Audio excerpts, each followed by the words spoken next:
Hello, everyone. Hello, sir.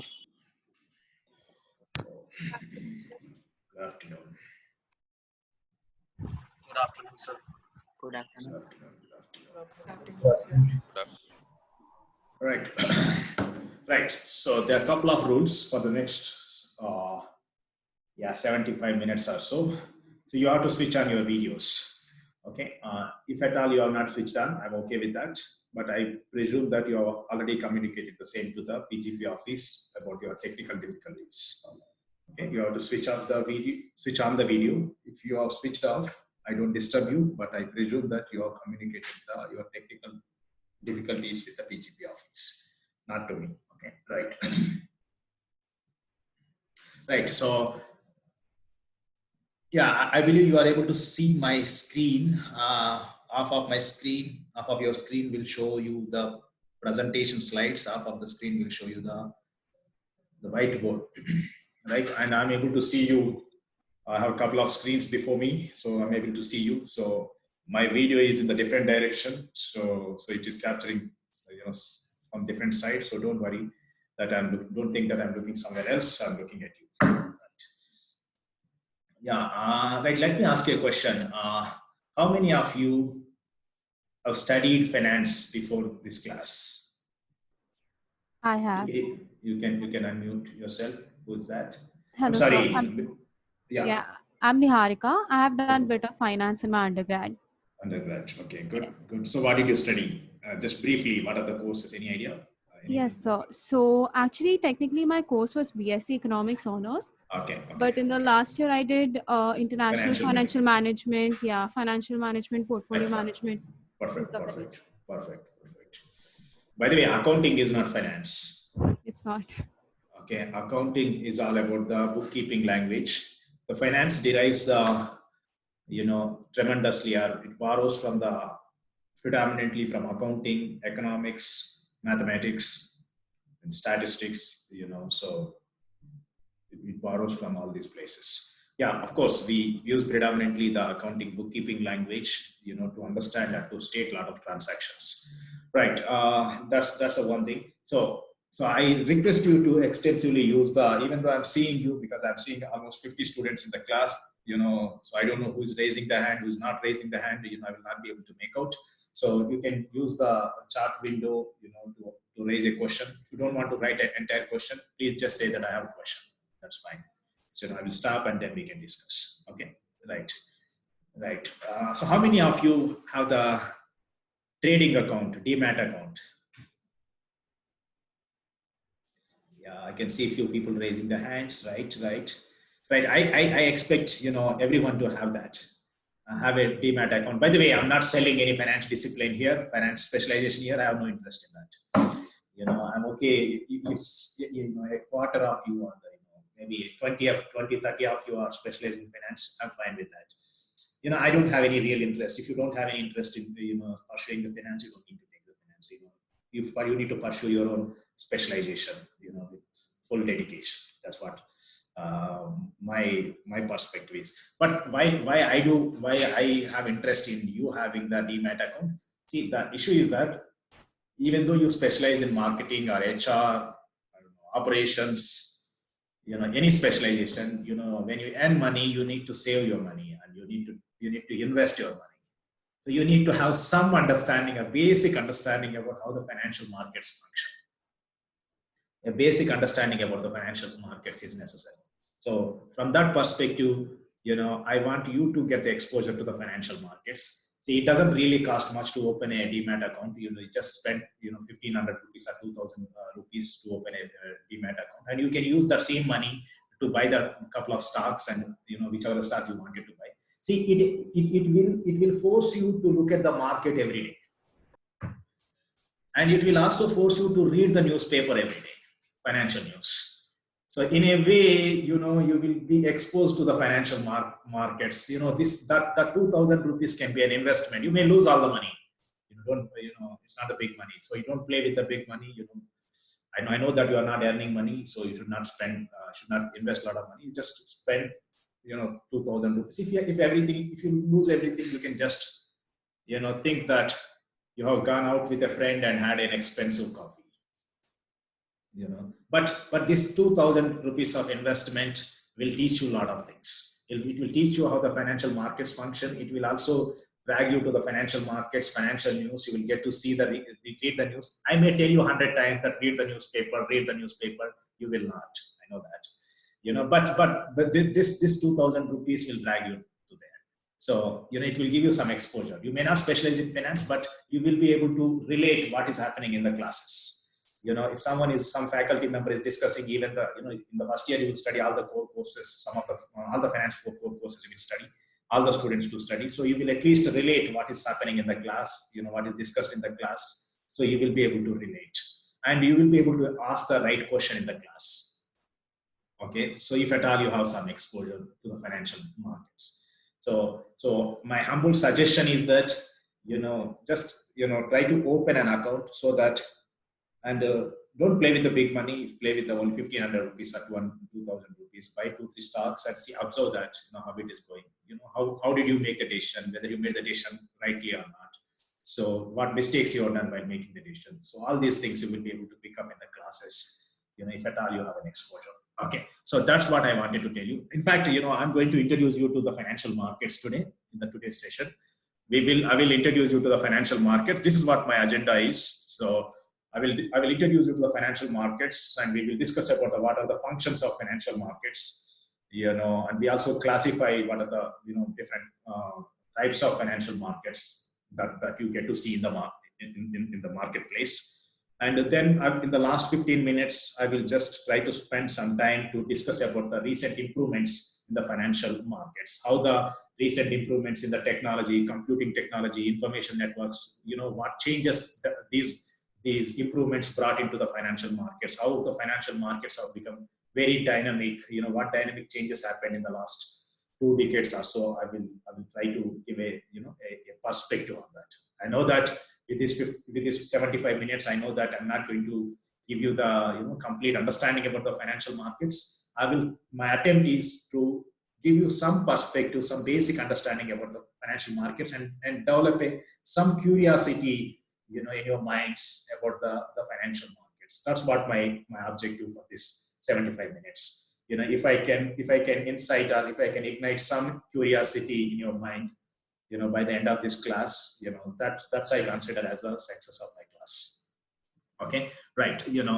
Yeah. So that's precisely is it. So as I said, you can extensively use the chart window. If you have any question, I'm fine with that. Right. Yeah. Now let me ask you a question. What comes to your mind when someone says financial market? When you hear this word called financial market, what comes to your mind? You can unmute yourself and you can speak. Institutions. Oh, hold on. One by one. Yeah. Can we go with Tanisha? Yeah. So when I talk about financial markets, I think of stocks and the red symbols like NEF and NSE and all. Right. So whenever you hear the financial market, you talk about the equity market, stocks, the exchanges. That's what comes to your mind. Anything else? Anyone else? Right. Debt and equity instruments. Equity instruments. That's what you think about when it comes to the financial market. So what is this financial market? How do we what is this? What is this element? Financial market. So can I give it? Hello. Yeah, Jayesh, please go ahead here. Sure. It's like just any other market. So you have a trading place where there are financial security sellers and there are financial security buyers. That's precisely it. Exactly. I don't want to complicate it, by throwing some jargons here. It's a place where financial assets are traded.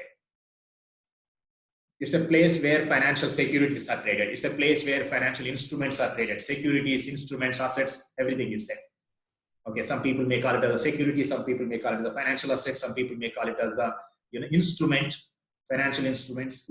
All are same. We can use it synonymously. Okay, the financial market is the place financial assets where financial assets are traded. Okay, that's precisely the meaning is. There are some financial markets. The newly issued assets are traded. That's we call it as a primary market. if someone wanted to issue the securities, the market where the newly issued securities are traded, we call it as a primary market. If someone purchases in the primary market, after some time they wanted to liquidate, they can go to the market, they can sell it to someone else who didn't participate in the primary market. They can buy those securities if someone is ready to sell. That we call it as a secondary market. Secondary market is the place where already existing securities are traded. Okay, that's the precise understanding about the financial markets. It's a place where financial assets are traded. But my question is, what is financial asset? Now we know what is financial market. Now we said that it's a market where financial assets are traded. And my question here is that, what is this financial asset? What is this financial instrument? What do we call them? Why we call them as financial assets? What does it mean when we say financial asset? Because Yes, when we use these assets, we use it in the day-to-day operations of the company and generate some amount of revenue for the company. Okay, hold on. Okay, I will come back to you, Rishabh, in a while. Okay, so my question is that, what is financial asset? What comes to your mind? Can someone give me an example of financial asset? Shares, bonds, bonds, debentures, by the way, different shares. no, hold on. Shares are nothing but the equity securities. Shares are nothing but the stocks. Bonds, unsecured bonds are known as debentures. Debentures are also bonds. They are unsecured bonds are known as a debenture. Anything else? We have only two now. Equity securities and bonds. Anything else? Like commodities. Oh, okay. Actually, when you say commodities, you don't really talk about the commodities. You are talking about a contract on the commodities, a futures contract on the commodities. So those are known as the derivative instruments. Yes, the derivative contracts. I will come back to that. But what is this financial market? Can currency be also considered? Oh, currency. A product on a contract on the currency exchange rate. This is a derivative contract. This is also financial asset. But let's define what is financial asset. What do they represent? Let's understand. See, you might be getting some exposure to the financial accounting in the last few days. In the preparatory course, some understanding about the financial accounting, where you might be getting exposure to the current asset, non-current asset, tangible assets, or intangible assets, or fixed and non-fixed assets. Various ways. You might have understood the classification. Okay, but in the heuristic sense, all the assets can be classified into the two groups. One is a real asset, another one is the financial asset. So let me define what is a real asset and what is a financial asset, and then we will understand your examples of financial assets. See, real assets are those, I'm trying to explain to you and give you a perspective of what is called real asset. Real assets are those that helps in producing the goods or offering the services, thereby helps you to generate the cash flow. Real assets that directly helps in producing the goods and services, thereby helps in generating the cash flow. Those are called the real assets. It can be tangible, it can be intangible. Anything that directly helps in producing the goods or delivering the services, thereby helping in generating the cash flows. Those are called the real assets. You don't need to write down anything. All the material you will get. By the end of the day, you will get the class material. So I want you to, understand the concept. Don't spend time in writing and miss out something. Just focus on the class. Okay, you will get everything. Even if you don't get from me, there are a lot of material out there. You don't need to create another material by yourself. So just try to understand. The real assets are those that directly helps in cash flow generation process. If I precisely wanted to say. So they helps in generating. They help you in producing the goods and services, thereby help in generating services, cash flows. They help in offering the services, thereby generating the cash flows. Those are called the real assets. It can be the building, an equipment, a machine. It can be intangible, like a brand image. So how does a brand image? Brand image helps you to sell your product easily in the market, to offer your service easily in the market. A patent. A patent. What is patent? Patent is exclusive right granted by the state to the inventor to commercially exploit the invention for a specific period of time. That helps you to develop the product on the formula that you have patent on, and generate the manufacture a product and generate the cash flows. So patent, a human knowledge, skill set. So that helps you to produce the goods or deliver the services. These all are. It may be intangible. These all are the real assets. You can think of some more examples. I hope you understood the meaning of real assets. Real assets are those that helps in generating the cash flows. by producing the goods or offering the services. I hope you are clear. Now let's come to what is financial assets. Be careful here. Financial assets are essentially, they represent the claims and the cash flow generated by the real assets. Financial assets only represents the claims and the cash flow generated by the real assets, corresponding real assets. Okay, that's all. So you have given some example of as a bond. What kind of cash flow they represent? Bonds, if you buy a bond, what do you get? You get the regular coupon payments, and at the end you will get the principal payment. Okay, and this is fixed. Company which has issued the bond is contractually obligated, to service the bond, to pay the coupon payments and the principal. It's a contractual obligation. If the company is not paying, you can drag the company to the court. And you don't, so when you buy the bond, you pay some money. The company uses that money for the productive purposes. So if the company generates a supernormal profits, it doesn't pay you anything more. It only pays whatever is promised. So a bond, what kind of claim it's a bond represents a cash flow, a claim on the cash flow. And the nature of that claim is fixed. Okay, so that's what we call all these bonds as the fixed income securities. So because they represent a fixed claim, even the company fails in that project, still company is obligated to service the bondholders. Okay, it's a contractual obligation. So bonds represents a claim on the cash flow. The nature of the claim is the fixed claim. Okay, similarly, someone was mentioning that the equity securities are the stocks. What kind of claim they represent? Can you think of? What is the nature of the claim? If you hold equity securities, what are you entitled? Dividend. Dividend is of course you are entitled. You are entitled to get the dividend, but is the company obligated to pay you the dividend? No. Voting rights. No. Yeah, you have the voting rights. The value of the vote. You see, the voting rights will have a value if the company generates some cash flow. If there is expectation, if the company generates some cash flow, then only you have the value for this voting right. If the company is a failed idea and it is not expected to generate any cash flow, it doesn't mean anything for you to have a voting right. You have a value to that voting right because you have a claim on the cash flow you think company is expected to generate, isn't it? Right? So what kind of claim? That's not the fixed claim. What we call it as, anyone knows the name for this? What kind of claim you have? This is known as a residual claim.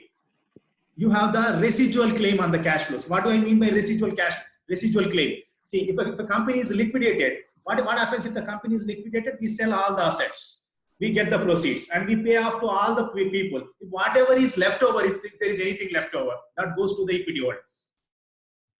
Okay, so you have the last right on the cash flow. It's essentially you have the residual claim on the cash flow.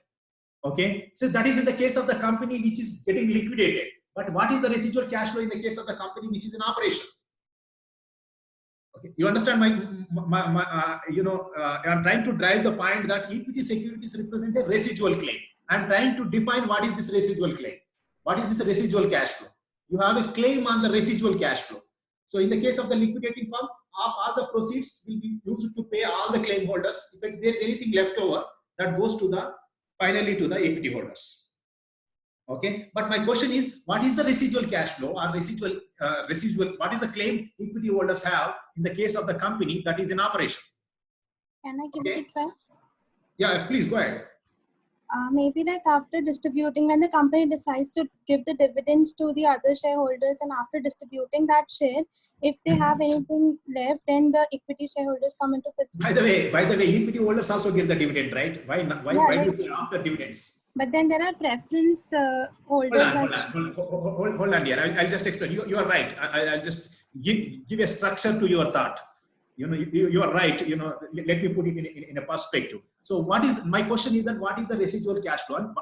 What is that equity holders have claim on the company which is in operation? That's what it is. Okay. So what happens? You might have had the first look at the income statement. How does the income statement look like? You have the sales, means revenues. So what you have, then you deduct the cost of goods sold. So what you have is what is known as a gross profit.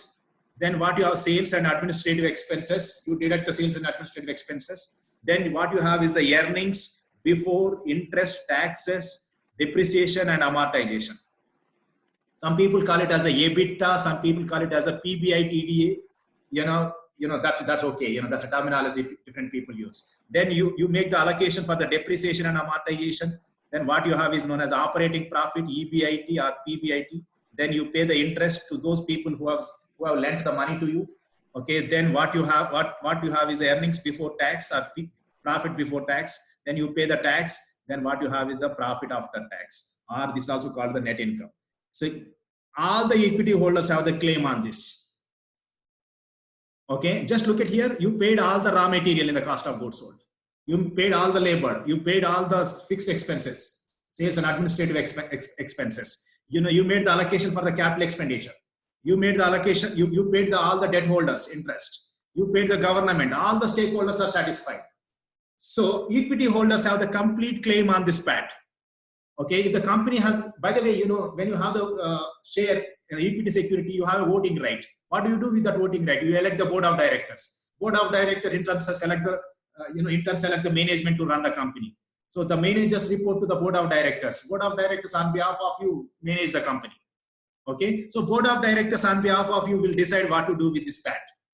Whether it is to be reinvested back in the company itself, or whether it is to be distributed to the shareholders. Okay, so if the board of directors are convinced that the company has a great growth opportunities, they may say that we will reinvest back in the firm. What will happen to that money? That will increase your stake in the company, value of your stake in the company. Because that is your money being reinvested, so your value in the company, value of your stake will increase. If the company decides that it doesn't have any growth opportunities, it will distribute as a dividend. You will get the money in your pocket. If it is reinvested, that will be there. In the company, your value of your stake will increase. Okay, so sometimes company may decide that some money we want to reinvest back in the firm, and some money we may distribute it to shareholders. Okay, so the residual cash flow or residual income in the case of the ongoing firm is the profit after tax, because we have paid all the people. Equity holders have the claim on completely on this amount.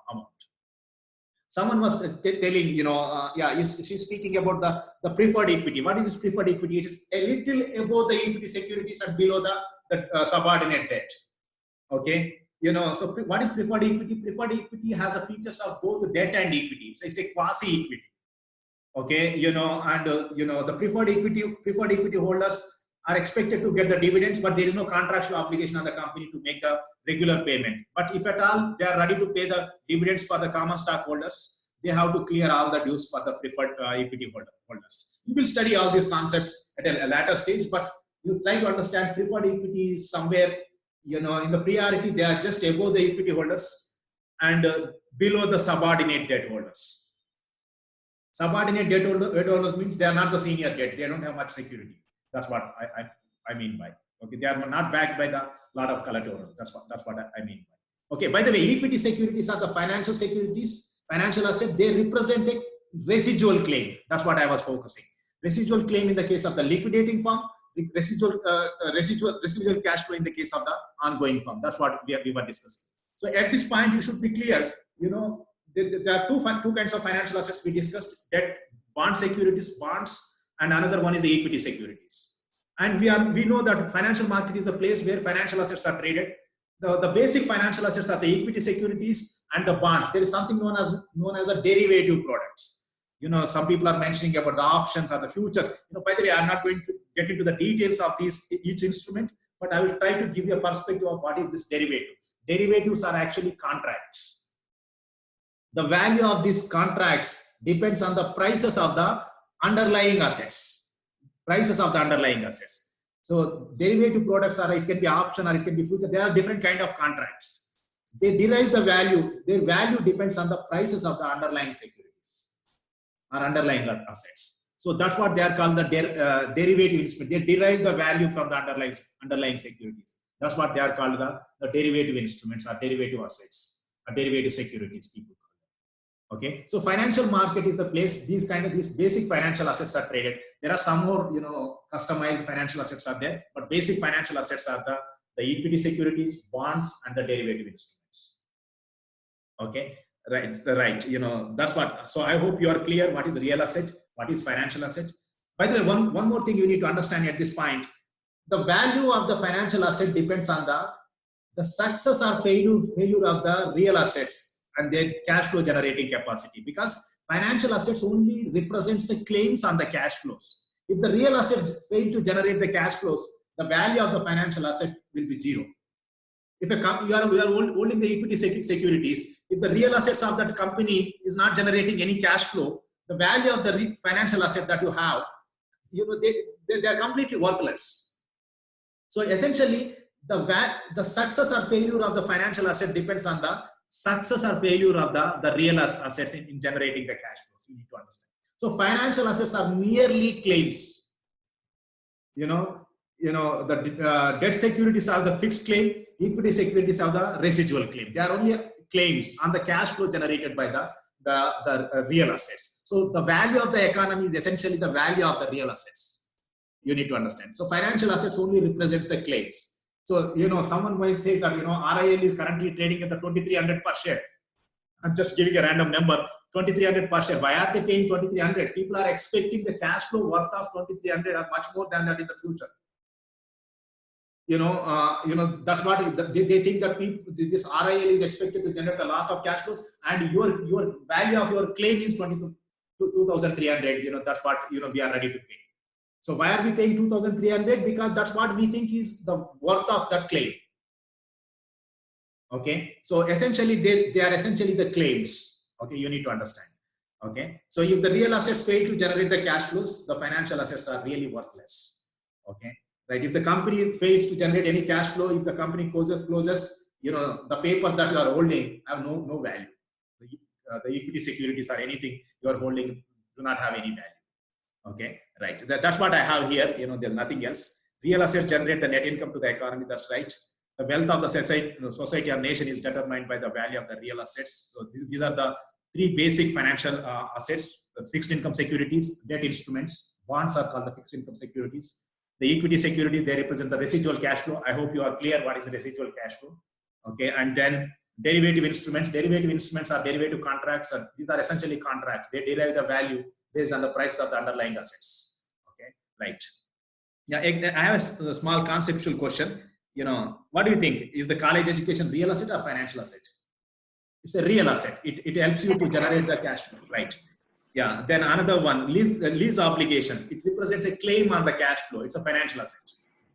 Okay. And the customer goodwill or brand image, it's a real asset. It helps you to generate the cash flows. Okay. Patent is a real asset. It helps you to generate the cash flow. Okay. 5 rupees bill. It claims on the cash flow. Okay. It's a financial asset. Okay, right. But that's all about the financial market. Financial market is the place where financial assets are traded. Now you know what is financial asset. That's what we are. Okay. Now let me ask you a question. What are the functions of financial markets? What do the financial markets do? What role financial markets plays? What role they play? So can I give it a try? Yeah, please. Go ahead. So for every capitalist economy, so the generation of cash is the most important underlying feature of the capitalist economy. And for the country to grow as a whole, you need people to contribute to the cash flow for the country, and that is what the most important aspect of a financial market. So to generate the cash flow, liquidity, and so that it's a symbiotic association between the investors and the Right. No. Jayesh, you're right. Let me take the information that I wanted from your explanation. Right. So you're absolutely right. Financial markets, facilitate the capital. See, there are a lot of people who earn more than what is consumed. They are the suppliers of the capital. There are some people who have the ideas to, invest, but they don't have the money. They need the money. So financial market facilitate the transfer of the money from those people who have the excess supply of the capital to those people who are ready to deploy that capital for the productive purpose. So essentially, the financial markets helps transferring the funds to those activities which can generate the returns. Okay, essentially financial markets facilitate the transfer of funds from those who are ready to supply the funds to those who are ready to deploy those funds for the productive purpose. Whoever deploys those in the productive purposes that earn the higher returns, they will be able to attract the better amount of funds, a larger amount of funds. So essentially, financial markets plays the role of capital allocation, from the people who have the access to the people who are demanding for this. are those cash flows. So the first role of financial markets, I can see capital allocation. By the way, financial markets plays this role they play through both the two channels. One is a direct channel, another one is an indirect channel. What is a direct channel? If a company which is in need of money, it can directly approach to the financial markets. Individuals who are ready to invest, they can go and buy the securities. That's a direct channel. The indirect channel is that, you and me may not have the time or the expertise to deal with the financial markets. What do? We invest, or we transfer our money to the mutual funds. Okay, and mutual funds in turn, they invest in the financial securities. That's an indirect channel. Or, we have money, we deposit money in the banks, and the banks in turn lend to the, lend to the corporates, which are going to deploy that money. So there are both the direct channel and indirect channel. This is known as the capital allocation function of the financial markets. So what is the other function? That's the one function. Can we have any other one? What are the other functions of financial markets? What else they do? You need to speak. Okay. Of course, you get it done. There's nothing bad in that. Okay. Right, Rishabh. It regulates the capital flow from. No, it doesn't regulate. Okay. Don't say regulates, it channels the funds. Yeah, channels. Goes to the productive activities. That's what he said. Because the moment you use regulate word regulate, that gives a different conversion to that. Sorry, it channels the funds. You're right. By the way, there is some regulator who regulates the financial market. Okay, in India, SEBI. In US, what is known as the SEC. SEC, Securities and Exchange Commission. Yeah. Commission. Okay, SEBI regulates the financial market. My question is that one of the functions we already identified, capital allocation. We have discussed about it. Now, by the way, this direct channel is what is my direct channel? A company which is in need of money, they will go to the financial market and issue the securities. That issuing process is known as IPO, initial public offers. If they first time come to the market. If they come to the market second time, we call that process is known as a follow-on public offer, FPO. Okay, right. Yeah, that's right. But I wanted, other than the capital allocation, can any one of you think of other functions of financial markets? Risk management. Don't say risk management, risk sharing.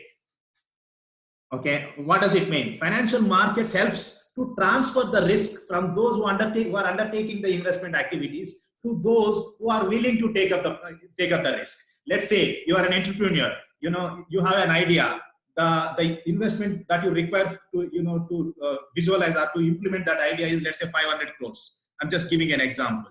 And you have you can use your personal money maybe up to the 50 crores. Okay, but this 50 crores is not enough to start the project. Okay, so what do? You go to the market.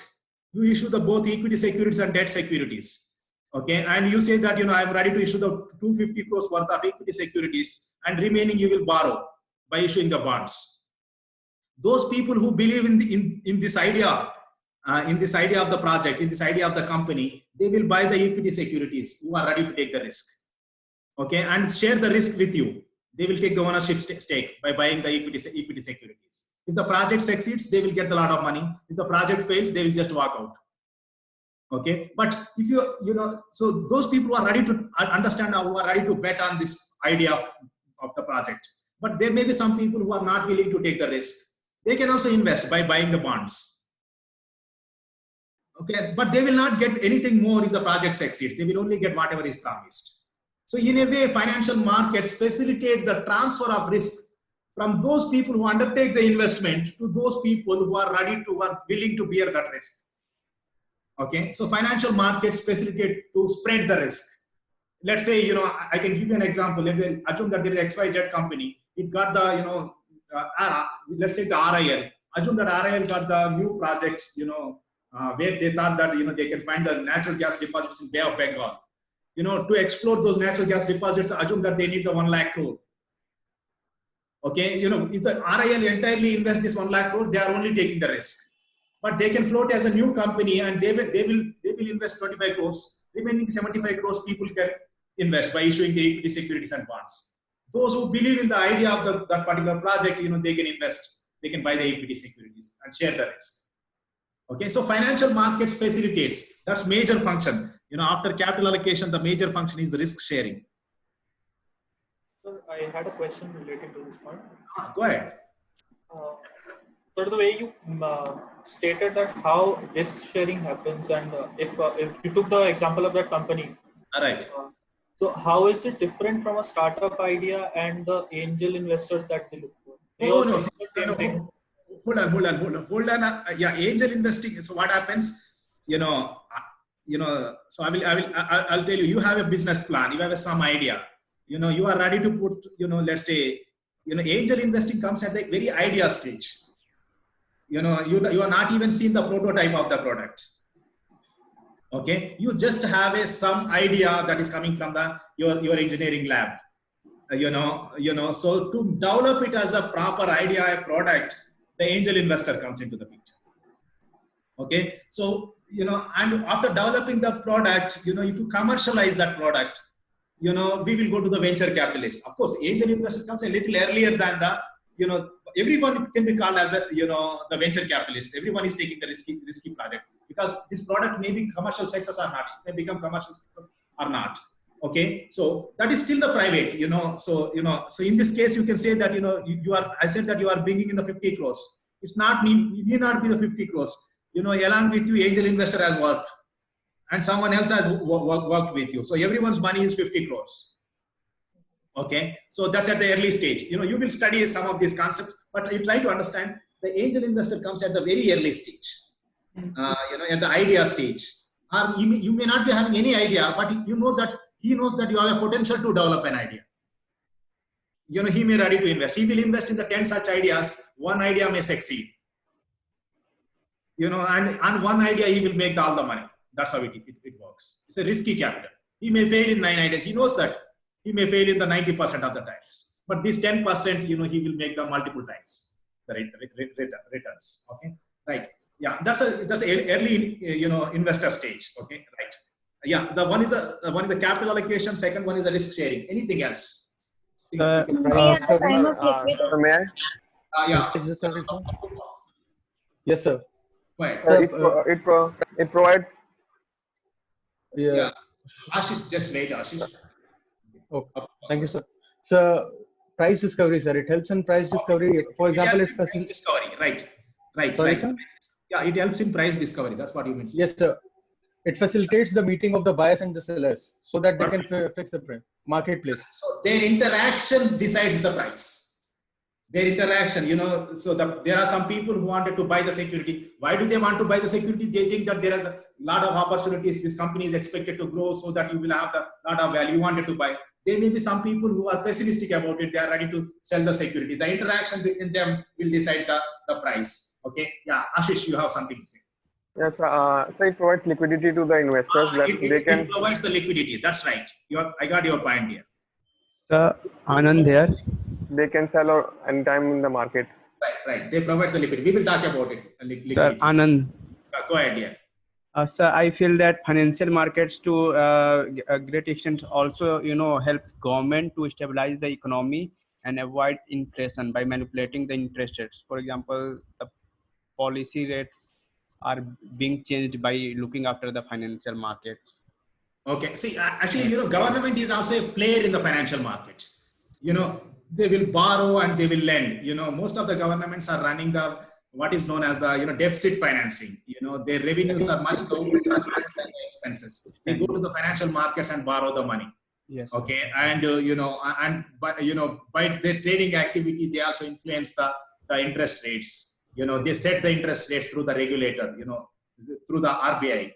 So that's a different function. But they are also players in the pure financial markets. Okay, we will come to that. Financial markets provides the liquidity. Anything else other than whatever we have written here, we can think of? Removal of intermediaries.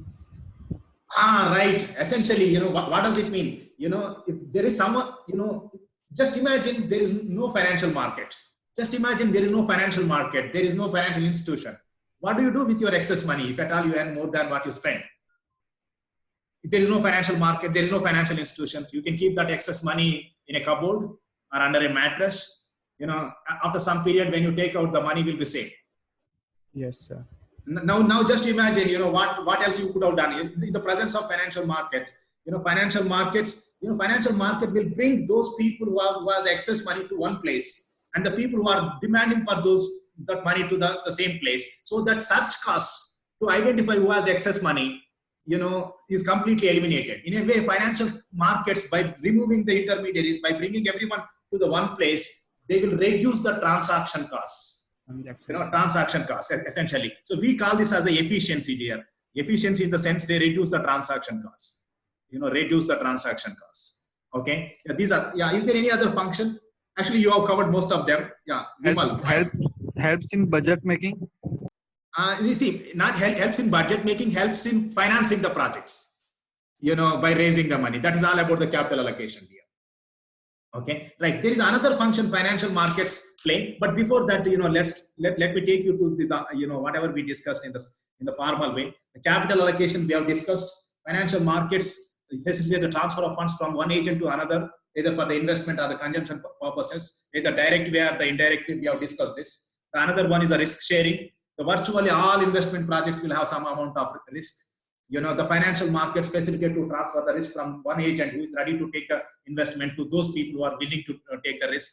The another important role financial markets plays is what is known as the information role. They act as the aggregator of the information. Financial markets acts as an aggregator of the information. But what do you mean by information here?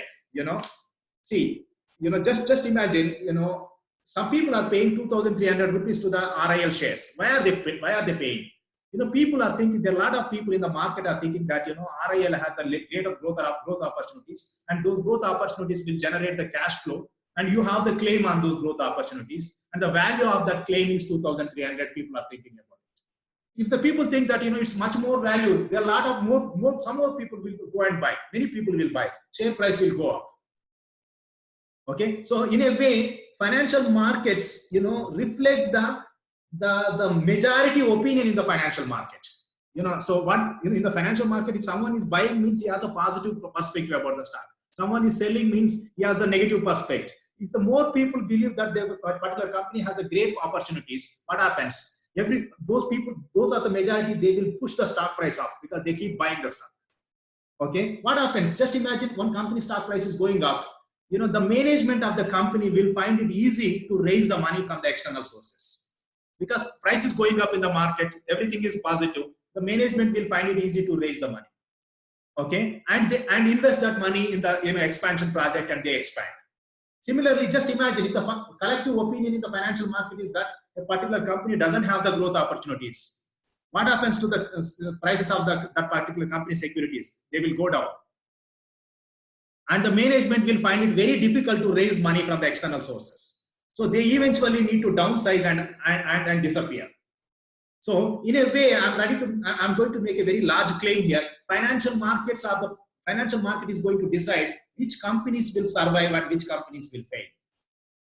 The collective opinion in the financial markets decides which company will survive and which company will die.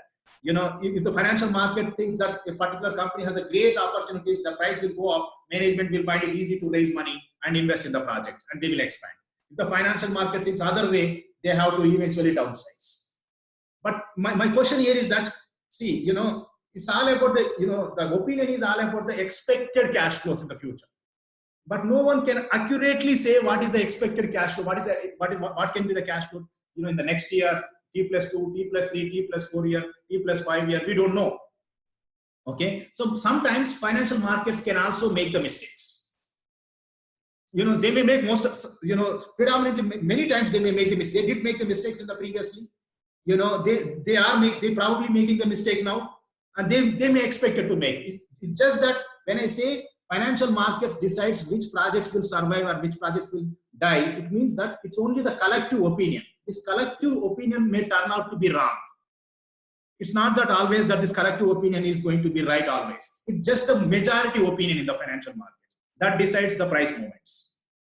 You need to understand. So sometimes, whether this today's information is correct or wrong, we will only get to see down the line 2 years or 3 years. If I know that today's information is wrong, we may not be buying the security based on that information. Only at the exposed you will be able to say that. Okay, this is just, but what do the financial markets do? That's what I have here. Financial markets collective judgment may not be always accurate about the company's prospects. they may make a mistake.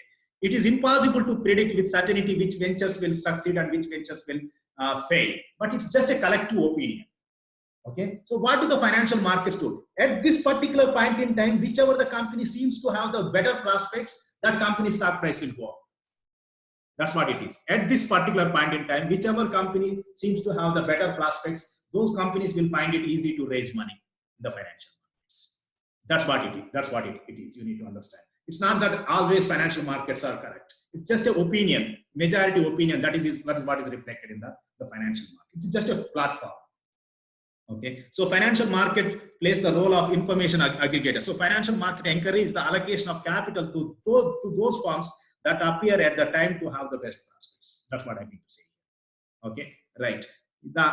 These are the three main roles, and all these three roles, like price discovery, liquidity, efficiency, we call them as the economic functions of financial markets. Okay, that's what I have here. The financial markets provide the three important economic functions. They help in price discovery, as someone identified.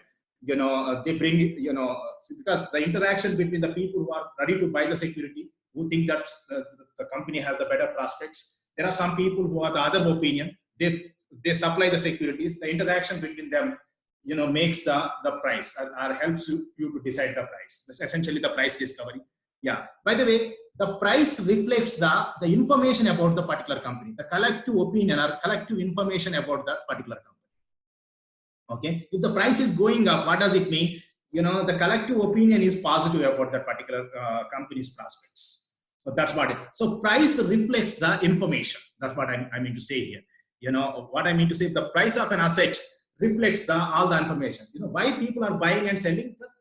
There are some people who think that they have the better prospects, they are buying. There are some people who think that they may not have them any more better prospects, they are selling the security. Their interaction decides the price. So if the more people are willing to buy the security, are seeing the positive prospect, the prices will go. So in a way, prices reflect the information. So information plays the predominant role in deciding the price. Okay. See, how do we decide the price? The value of a security depends on the expected cash flow that company generates, so that you have a claim on those cash flows. That is the expected cash flow in the future that's going to come. No one can say accurately what could be that cash flow. So it's all about the forecasting. How better you understand the company's prospects and the industry dynamics, and how precisely you can forecast. Okay, so this is all about the collective information. So the information plays the predominant role in determining the price. So I wanted to drive this important point to the home. With another example, I just wanted to because the price reflects the information. Information has a major role in deciding the price. Okay, to drive this point, I just wanted to conduct a small experiment in the class. Okay, generally, most of you are from the engineering background. Usually, you have been to various laboratories, and you have seen the experiments and picked up a lot of knowledge. But in the finance, we don't have too many experiments. Okay, so but over the time, we have developed an experiment. How the price is determined, how the information role plays the role. Okay, to drive this point, I'm going to have a small experiment in the class. What am I going to do? I'm going to auction this in the class. Okay, right. Actually, can anyone think what is there in this box? Of course, it's a red color, very beautifully packed box. Okay, can anyone think what is there in this box? Book. Sorry? A book? Okay. Okay, yeah, it could be. Maybe a mobile phone, sir. Maybe a mobile phone. Paper box. Sorry. Paper box. Tissue paper box. A tissue paper box. And it could be nothing also. Could be empty. It can be negative. I might have kept a paper saying that you owe me 100 rupees. Right? But let's make an assumption that, I have not kept any negative value. So the base value is 0. So let's keep that way. So let's take out that element from this game. Okay, right. So what do you think will be the value of this packet? What is the price of this packet? 300 to 400 rupees. That's your assumption. That's your idea. Yeah, to 1,000. We don't know. 500. 500. Around 600. But that's all your guess. But we don't know any price that can be accepted by everyone, right? Right. But in fact, I don't know the value of this price of this product. In fact, we are going to decide now what is the price of this, which can be acceptable for everyone. So we need more information about deciding the price. How heavy is the product? How heavy it is? What is? No, I'm not giving you any specifications of that sort. I'm only showing you the dimensions, and you can see you can guess actual dimensions. I'm not going to give you any details. It's just packed, in a beautiful cover. That's all it is. It seems really light, sir. It seems really light. Probably I am acting like that. Maybe, sir. Right. It can be, right. Yeah, but you don't have any other information other than whatever is visible to you. Okay, right. In fact, you are going to decide. You are going to help me in deciding the price which can be acceptable for everyone in this class. Okay. So what am I going to do? I'm going to auction it off in the class. Only those people who can pay me in cash on the first day when you visit the campus and collect this whatever you buy. Only those people can participate. It's a serious game. You need to pay me the cash. There is no other modes of payments are acceptable. Okay, it's nothing to do with the MBA office because these are the products that I purchased, from my pocket. Okay, so this is a serious action. Only those people who can pay me in cash and collect this on the first day of your campus visit. Only those people can participate. Otherwise, you can be a mere spectator. You're not going to lose anything. Okay, right? Yeah. So this is now the class is open for the auction. So you can bid. Yeah, it might be 500. 25. 500. The highest bid is 500. Don't start with 500. Let's Yes, start let's start with the zero. we start with 50. 50, yes. 50. What is the highest bid? Someone is ready. Still stick to that word of 500. Yes, sir. Me. 25. Anand. 500. Anand is deep pocketed. No. Right. I am just betting on the. Right. The 500. Anything better than 500?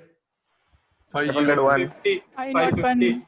550. Who is that man? It can be an empty box as well. Yeah, it can be empty box. That's you have seen this box, Yeah, right? it can be empty. And someone is saying that it is very light. Right. You need to know all those. That's what you have information. Nothing more. Right. 550. Who is that? Me. Yeah, Shubham. 550. 560. 600. 600. Wow, Dhruv, come on. You are saying No, right? you'll have to pay him when you reach campus, right, Dhruv? Of course, you have to pay. I know. It's a serious game. You have to pay. It's a serious game. There is nothing Yes, sir. here, right? 600. Dhruv. Yeah. You have seen this packet, right, Dhruv? Yeah, that's it.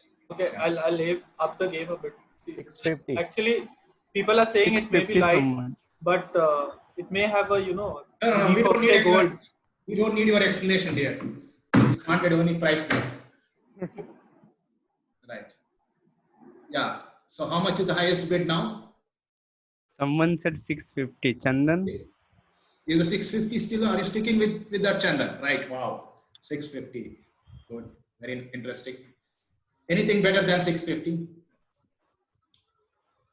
Okay. Yeah, 650 once. Chandan, you are. 651.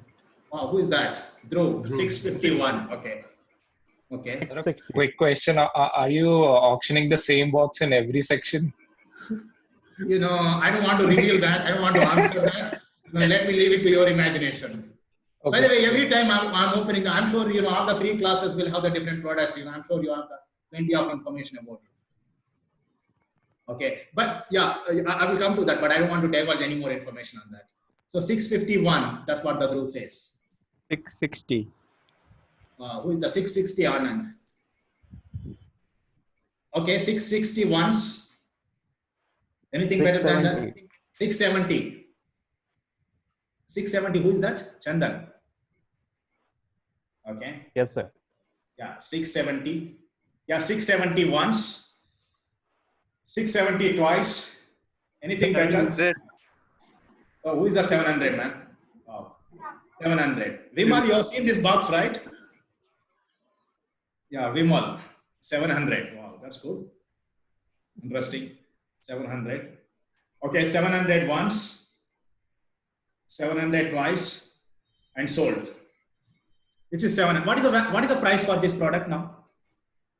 700. Yeah, 700. whether you like it or not, its price is 700. It can be nothing in the box. It may be the empty box, but I'm sure that you didn't think that it is empty. That's what you did bid for it. Okay, so 700 is, you may say that it's a good price or the bad price. We can argue, but this is the price. This is the price. We can argue that whether this is the right price or the wrong price, but it is a price that we can all agree.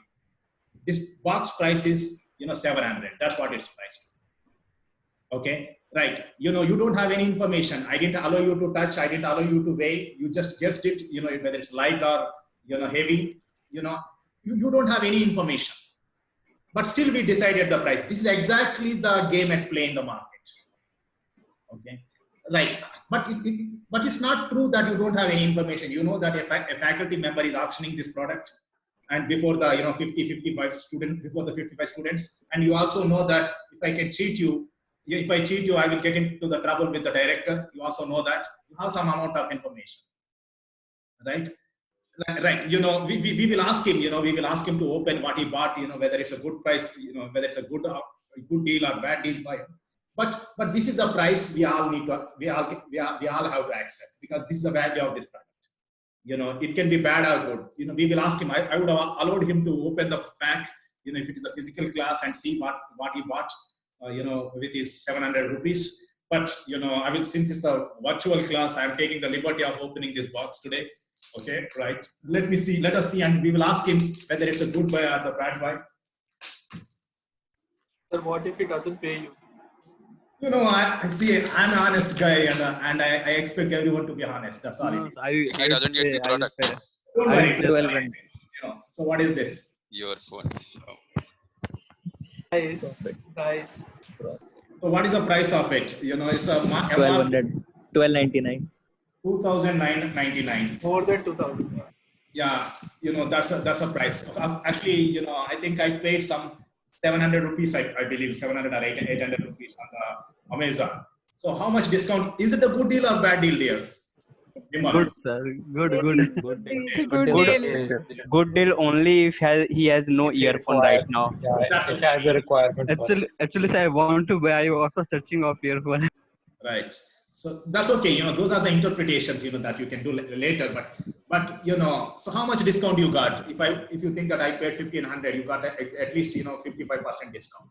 But do you think without knowing anything, people can pay 1,500? I would have loved to have 1,500. But without any information, can I expect really that people pay me the 1,500 without giving any information? It's not practically possible, to expect that people can pay close to its actual price without giving any information. The information plays the substantial role about the product, about the price in the price determination process. Okay, if I would have revealed some information about the brand and some of these some of the features of this product, probably I would have got the better price.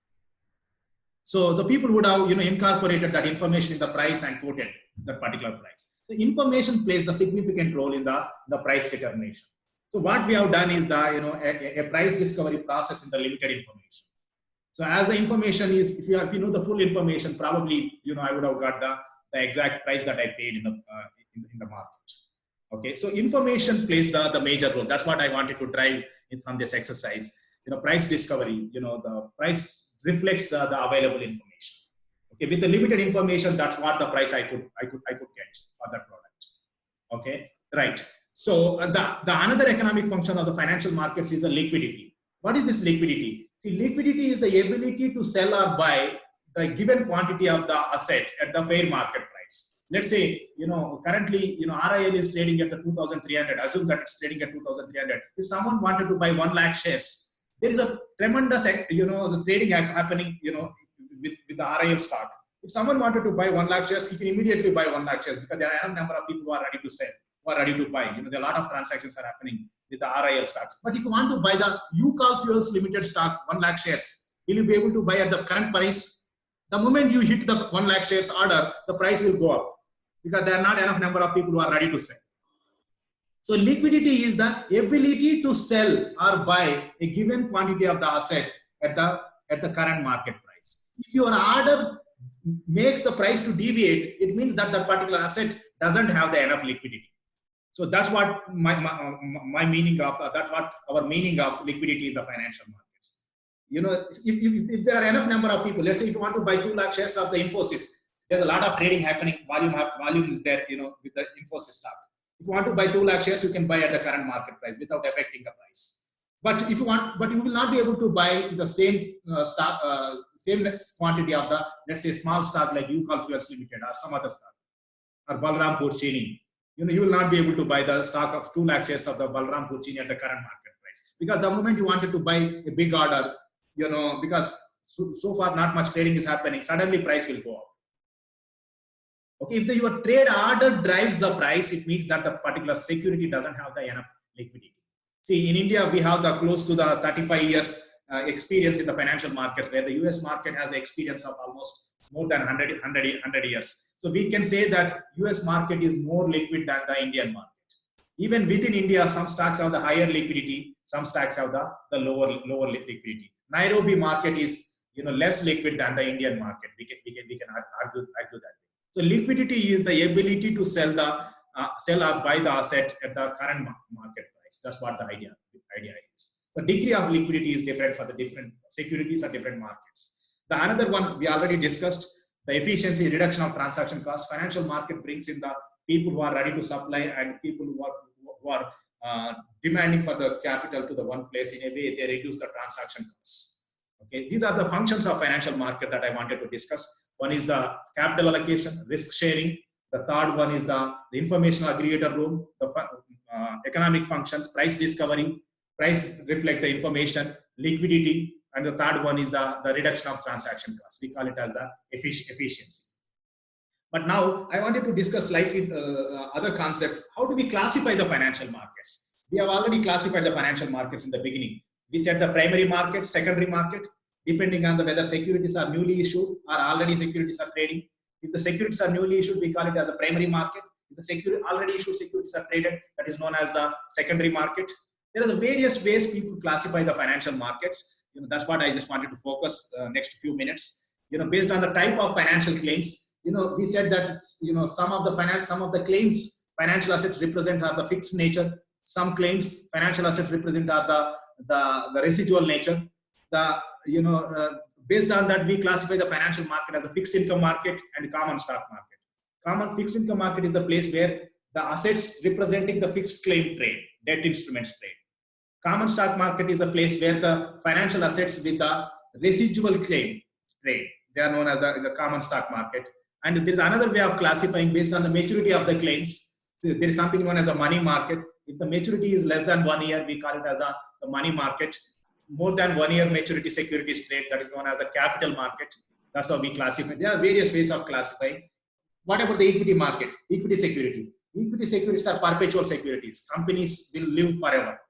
You know, companies are the going concerns. Corporations are the going concern. So equity securities life is perpetual. So they trade in the capital market. Yeah, capital market. And we discussed already primary market and secondary market. And another way of classifying is based on the organizational structure. Based on the organizational structure, we can still classify the financial markets like, previously we used to have what is known as the auction market. Now we don't have auction market. Auction market is what we have seen in the class sometime back. But now we don't have auction market. What we have now is the order-driven market. What happens? You know, automatically your buy order and the appropriate sell order will be matched using some algorithm, you know, some priority rules. And if the order gets matched, trade gets executed automatically. Okay, in the auction market, you know with whom you are transacting. But in the order-driven market, you know, the exchange or your algorithm decides the matching. You know, based on the priority rules. Now, what we have is the order-driven market, and another group of markets we call it as the OTC market, over-the-counter market. By the way, order-driven market is the exchange market. We can also call it as the exchange market. So only standardized product trade in the exchange market, customized product trade in the over-the-counter, trade on the over-the-counter. Okay, you know, if a particular company wanted a particular specialized product, you know, they can approach a bank. which is offering the OTC services, over-the-counter services, they can approach, and that particular financial institution can develop a product and sell it to them. So that is known as the over-the-counter market.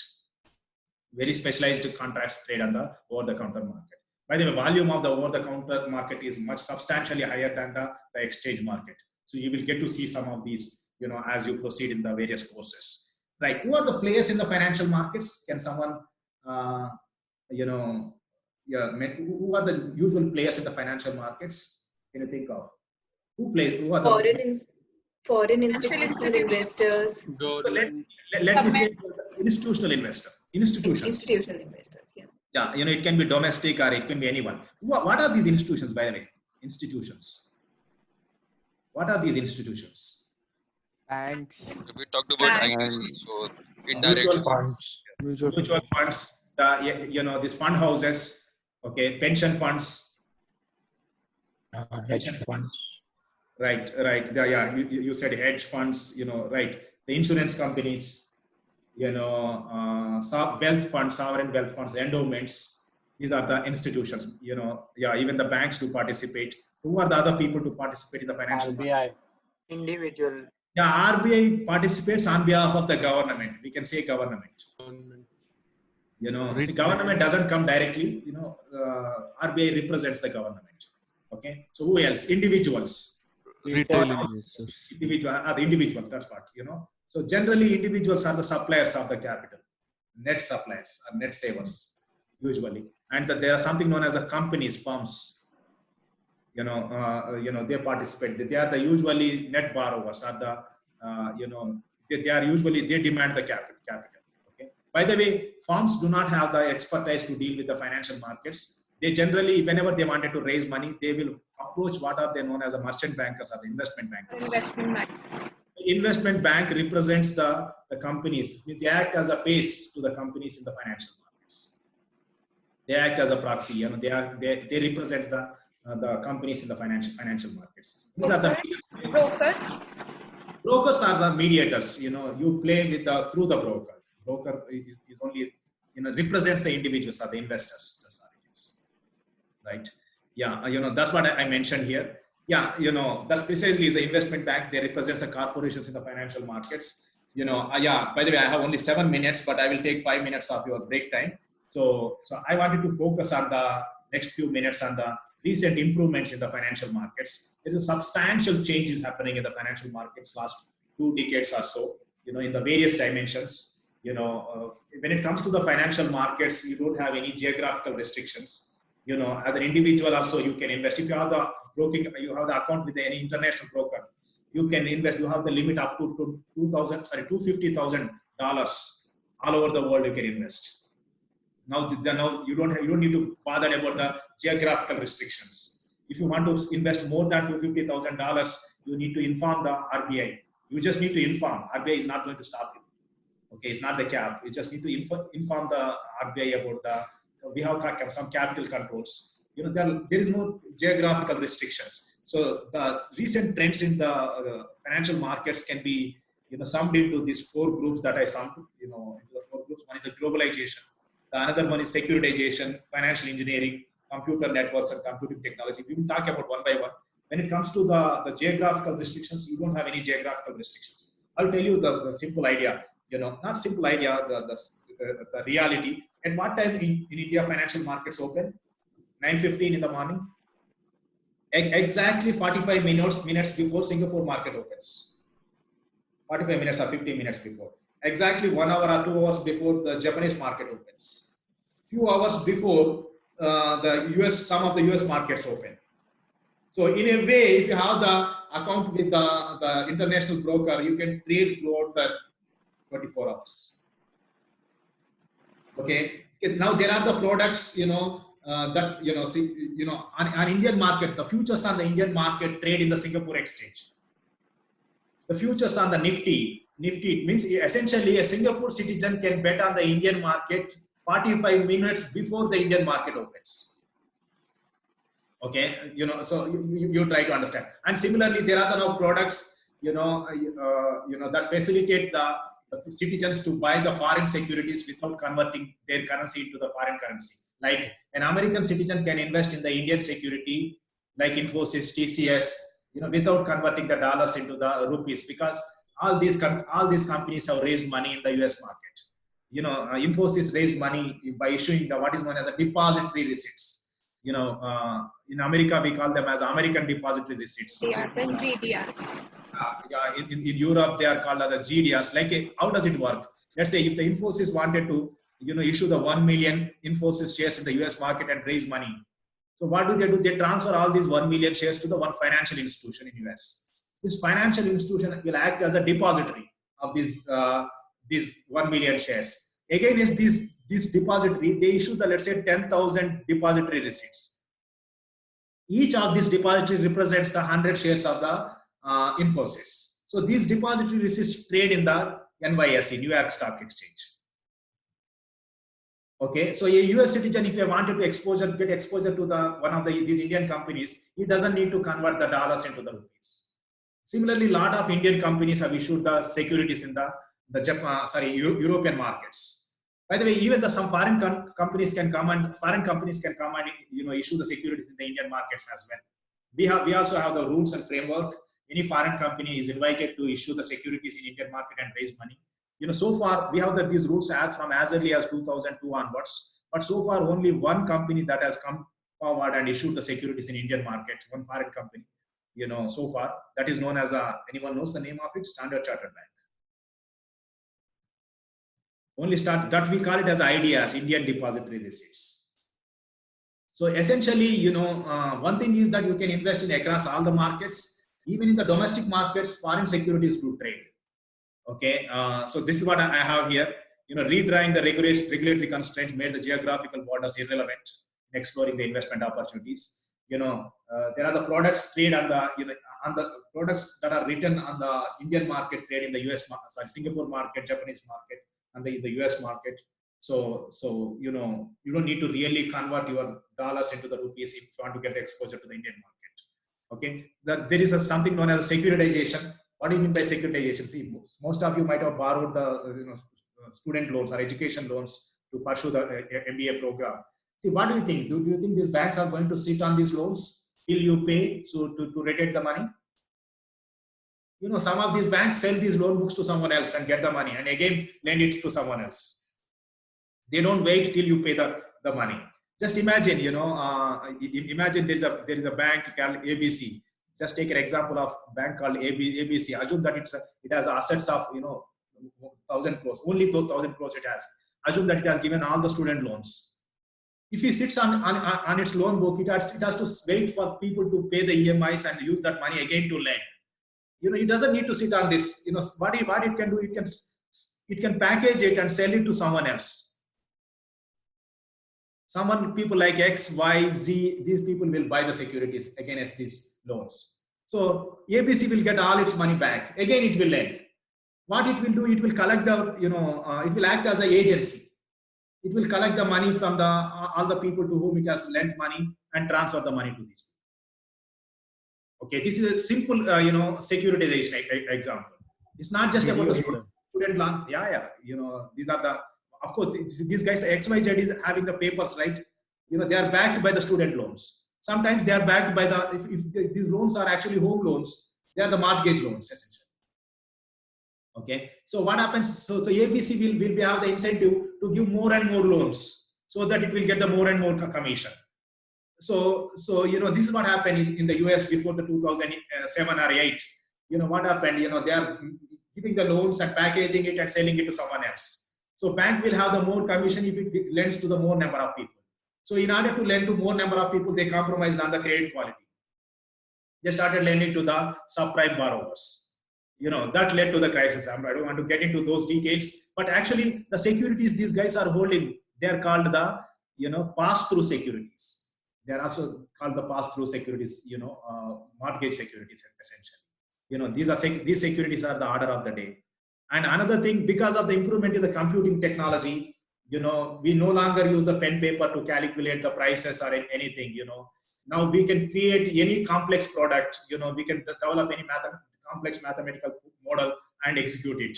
We have the enhanced computing technology. So that led to the financial engineering.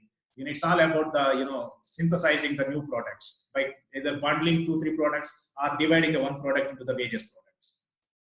So you design a product, very customized product, and price it. That is possible, and because of the improvements in the technology.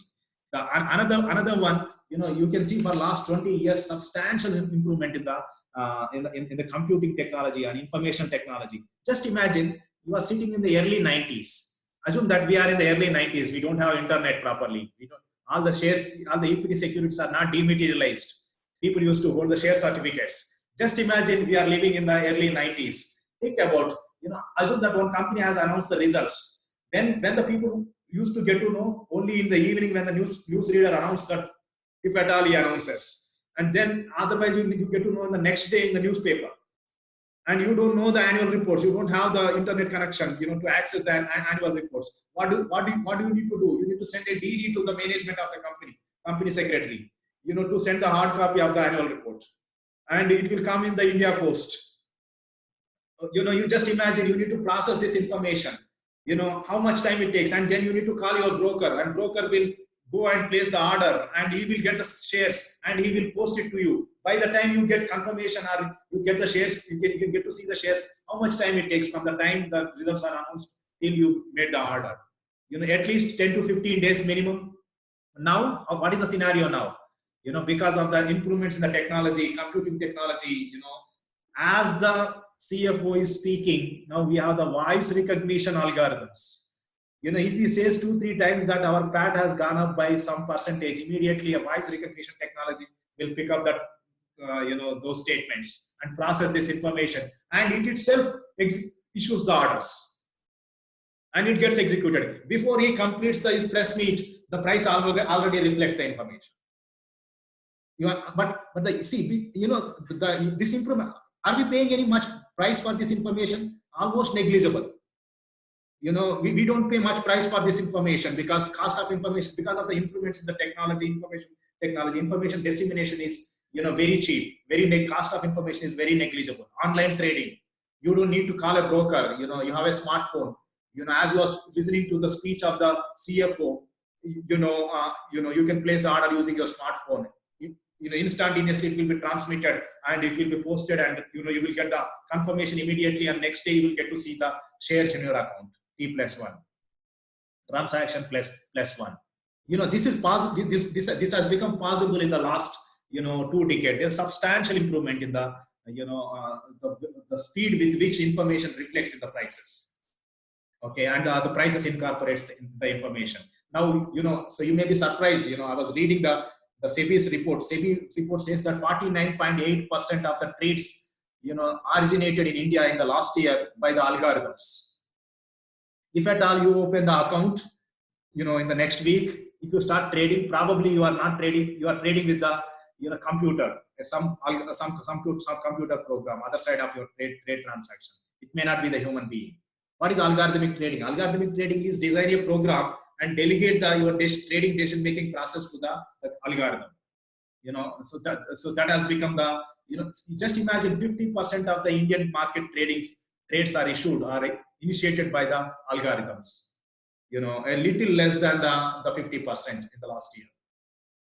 Okay. Now just imagine how dramatic changes are happening in the financial markets. That's what algorithmic trading. And there's a high frequency trading. What is this high frequency trading? High frequency trading is the one class of algorithmic trading, but the competition is in the speed. How does it work? I'll tell you one example. They predominantly focus on the cross market arbitrage. What do you mean by cross market arbitrage? Just take an example that Infosys trades on the, not Infosys, ICICI trades on the BSE, ICICI trades on the NSE. If you find that in the NSE the price is lower than the BSE, you buy in NSE and sell in buy in the market where it is lower and sell in the market where it is higher. There is expected to be some difference because of the transaction cost. But if the difference is more than the transaction cost, even if it's a small difference, if you hit that discrepancy with the large volume of order, you can make the substantial profits. So all these algorithms depend on how fast you find the discrepancy and how fast you hit the market. the speed. Now the speed is not measured in terms of the seconds. Now the speed is measured in terms of the microseconds or the milliseconds. You know, there are 1,000 milliseconds in 1 second, and one millisecond is equal to 1,000 microsecond. Now the competition is not in terms of the seconds. The competition is in terms of the microseconds or the milliseconds. You know, just imagine. You know, what is the speed of the light? Can someone tell me? How fast the what is the speed of the light? It's 3 lakh 3 kilometer into per 10 to the second. power 8 meter per second. right. So let me tell you something which we both can understand. It travels at 186 miles per millisecond. Miles per millisecond. Okay, now just imagine we are sitting in sorry, you are not sitting in Amritsar. Let's see, we are assume that you are sitting in Thiruvananthapuram, Kerala capital. Okay, other extreme. What is the where are the exchanges? Exchanges are both NSE and BSE are located in Mumbai. Just imagine if the light originating from the Thiruvananthapuram, how much time it takes to travel with the speed to Mumbai? You know, what is the distance between the Thiruvananthapuram to the Mumbai? Assume that distance between Thiruvananthapuram to Mumbai. Assume 1,000 miles. Let's say 1,000 miles. You know, we don't need to go to the exact number. 1,000 miles. How many milliseconds it takes? 5 milliseconds.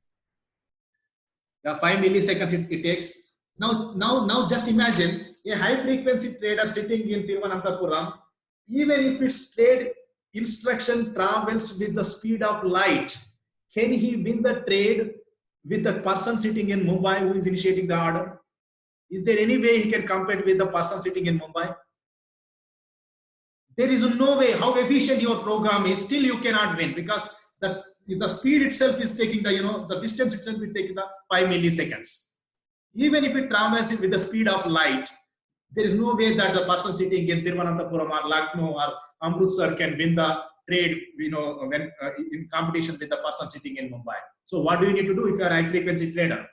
You better have your shop in the Mumbai, probably in the same exchange, same building where the exchange is located. You understand? Let's have you probably need to have your exchange, your trading apparatus located next to the exchange. Actually, in fact, the NSE has recognized this need. This is known as you need to co-locate your trading apparatus next to the exchange. This is popularly you might be knowing a lot of information about the co-location. You need to co-locate your trading apparatus next to the exchange.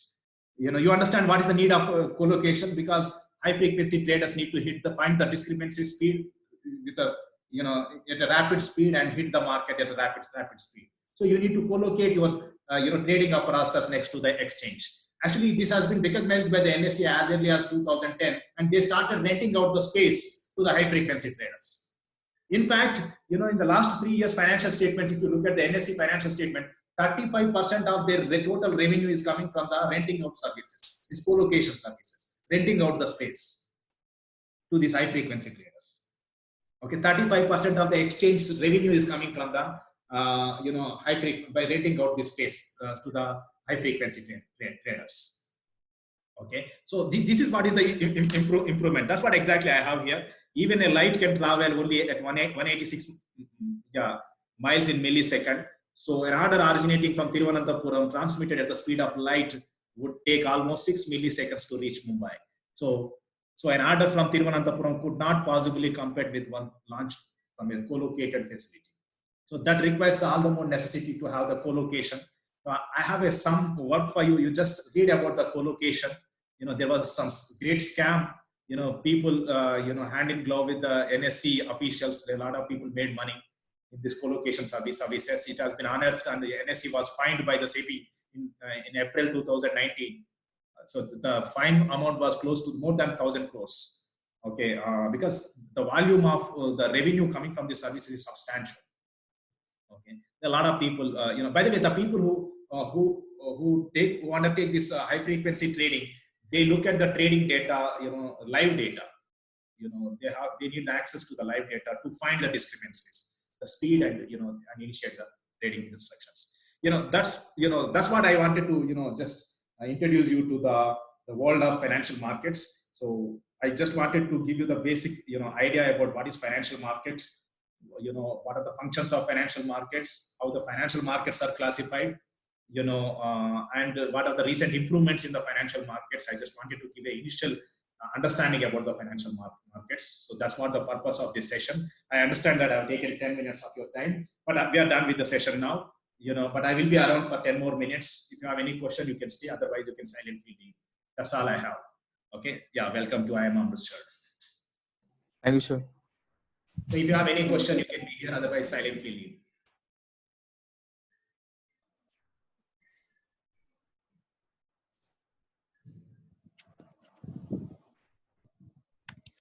Hello, sir. Shirish here. Go ahead. Sir, I wanted to ask this question that why the companies are registered on BSE or NSE. So what is the difference between getting registered on BSE and getting registered on NSE? Okay, I'll tell you basic difference. If the number of shareholders are more than 200 in India, you have to list your equity securities on the exchange. If the number of shareholders are less than 200, you don't need to list your shares in the exchange. Previously, this number was 50.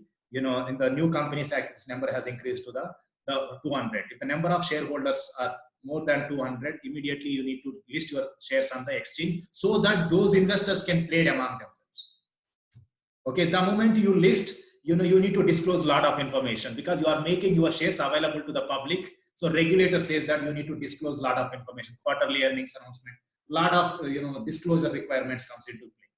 The moment you list your shares on the exchange. There are many companies which are much bigger. They are not listing because they don't want to disclose the information. They don't want to deal with the financial markets.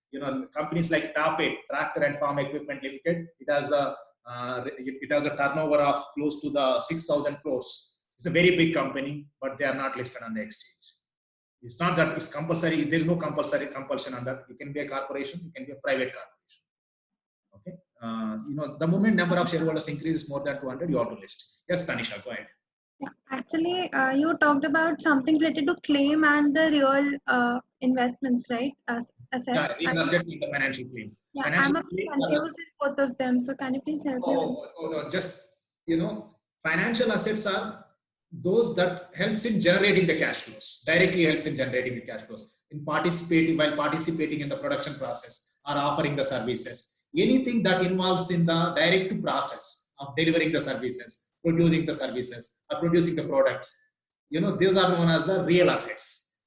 Okay, they helps in generating the cash flows. It can be tangible, it can be a brand image, it can be equipment, machinery. That is called the real asset.